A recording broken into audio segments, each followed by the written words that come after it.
I feel calm as I listen to the running water coming from the dragon heads. I look up and see the engraved rock displaying the World Heritage Dujiangyan, which translates as irrigation system. The gods are protecting the irrigation system from harm. I'm getting closer to the temple and the water on the other side. The guide is explaining the long process of building the irrigation system.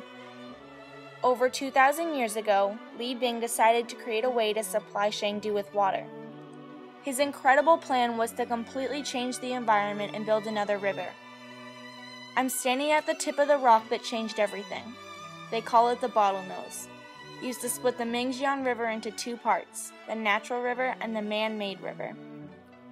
Standing on the bridge as it sways, the water rushes underneath me, as it flows farther down the river.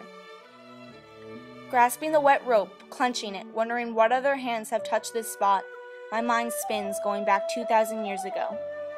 I imagine myself walking with a clay pot, struggling to carry it back to my home. My feet ache from traveling such a long path.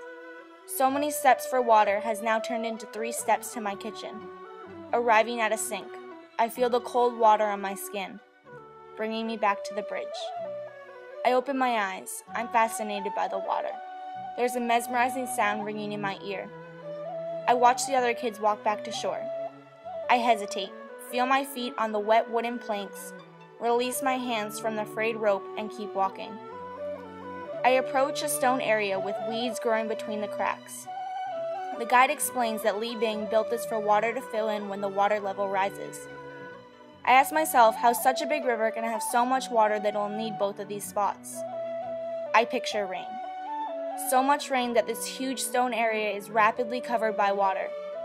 Until one day, when the rain finally stops, the water slowly disappears. As I look up, I'm curious. I see the neck of the river.